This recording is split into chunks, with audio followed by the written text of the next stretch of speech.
Hello everyone, ఆషాఢ మాసం అంటేనే బోనాల సీజన్, బోనాల పండుగ. మనం ముద్దుగా ముస్తాబైపోయి అమ్మవార్లలాగా మనం అమ్మవారికి బోనం తీసుకొని వెళ్తామన్నమాట. సో పోయిన వారం మా ఊర్లో బోనాల పండుగ రానే వచ్చింది. సో పెద్దమ్మలు, పిన్నిలు, బాబాయిలు, డాడీ, అత్తలు, మా మీనత్త పిల్లలు, మరదళ్ళు అందరం కలిసి ఇట్లా బోనాల దగ్గర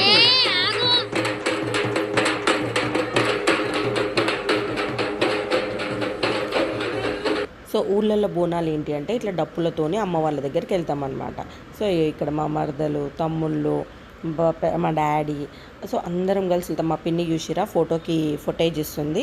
నెక్స్ట్ మా తమ్ముడు కూడా సేమ్ అదే చేస్తాడనమాట. కెమెరా ఉందని చెప్పి ఒక ఫొటేజ్ ఇస్తాడు. కానీ ఎప్పుడో ఒకసారి ఇట్లా అందరం కలుసుకొని ఒకసారి గుడికి వెళ్ళి రావడము, మా కజిన్స్ అందరూ, మా వదిన, లైక్ అందరూ ఒక ఫ్రాక్షన్ ఆఫ్ మినిట్స్ అయినా అందరం కలిసి గ్యాదర్ అవ్వడం సూపర్ ఉంటుంది. ఇక బోనాలు అయిపోయింది, ఇక దావత్ ముక్క ఉండాలి కదా, బోటి మటన్తో